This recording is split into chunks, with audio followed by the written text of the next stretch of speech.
Fire Emblem Warriors 3 Hopes is a warrior spin-off of Fire Emblem 3 Houses, pitting you against the Ashen Demon alongside 3 other nobles that are going to study with each other one year and inevitably kill each other the next, and I love that kind of drama. To make things more interesting, I decided to name both mercenaries after myself, since I do that in games where you can have relationships instead of going with default names like Shez. Now what's cool is that if you played 3 Houses, 3 Hopes will automatically assign the name of the Ashen Demon as the one you used previously, so my Ashen Demon's name was Matthew too, which made me believe there was a weird paradox between the two.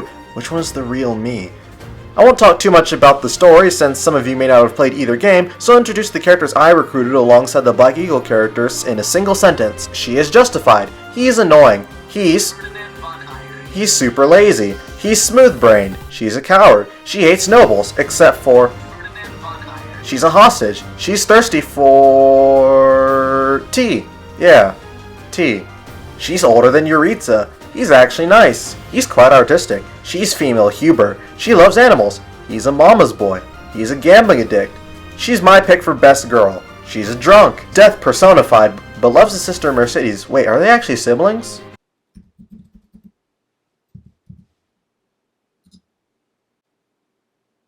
Huh. She's pretty cool. As you may have noticed, there are a lot of characters I didn't mention because they all died. Now let me explain.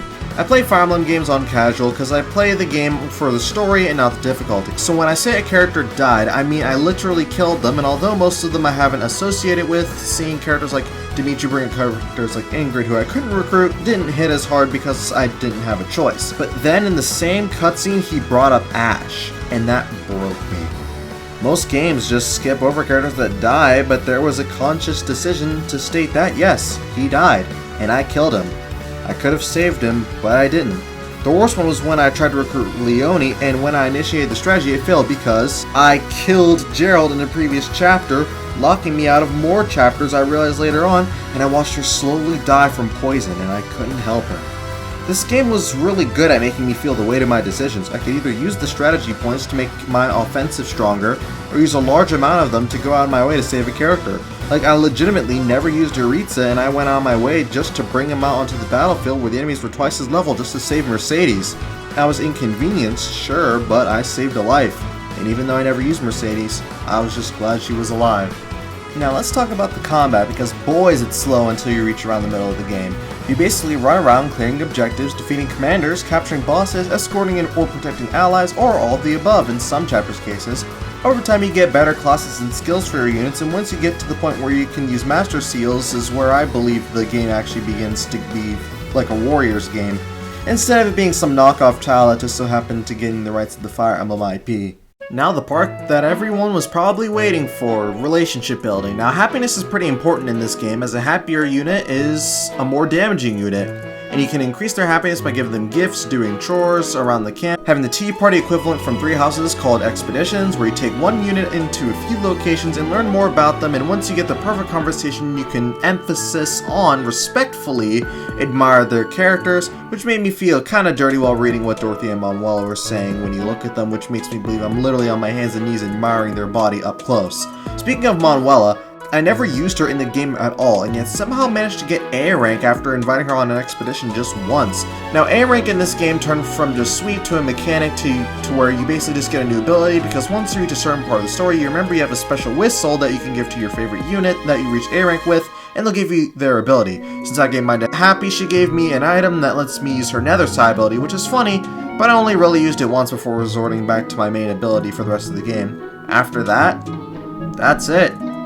You only get one, and once you give it to the unit of your choice, you'll get a letter from the end of the game, which in all honesty, I hate.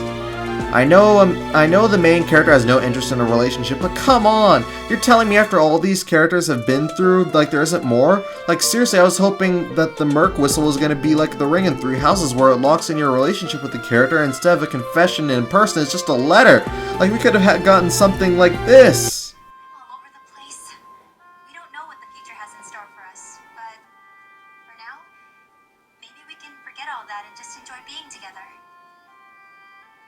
We've been robbed! And even if it was just a close friendship with this person interaction, it's much better just because it's in person. I just want heartfelt confessions like Ferdinand and Dorothea. By the way, their support conversations are the best in the game, and they don't even tell you what happens after the events of the game for any of the characters, and I don't think that changes for any other route. Even if I supposedly got the bad ending for Scarlet Blaze, we could have gotten something so much more, and yet we're left with this.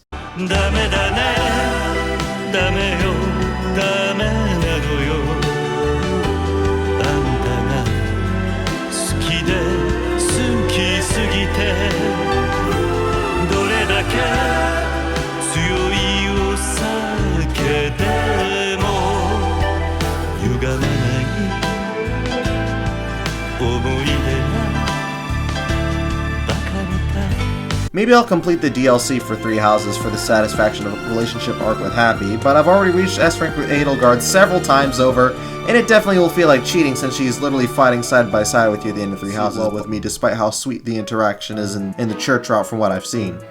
Maybe I'll finally do Blue Lions to compensate, so let me know if you want to see me suffer fighting Edelgard. Like, I just want a heartfelt confession with some gorgeous artwork and for me to feel something for a character that I only became interested in this game. Like, I spent so much time talking to her and going on outings, learning so much about her, and this letter is all we get. Like, come on! I just wanted to say I love you since clearly she does and nobody else will. Whew. Well, that was quite the mouthful to try and get done in about 10 minutes, so, as you guys could tell, I was talking very, very quickly in that, and don't worry, I'm perfectly fine. I have a loving brother and 2 parents. I'm very happily loved. That was just a joke at the end. Please don't take it seriously, okay? I'm fine. But with that being said, everybody, this is a new thing I want to try, and my goal is to try and review some other games that I play within about 10 minutes or so. So if you guys definitely like this type of video, definitely hit the 3 like, comment, subscribe buttons down below, just to let you guys enjoy this type of video, and I'll consider doing more of them. But with that being said, everybody, thank you guys so much for watching, and I will see you guys next time.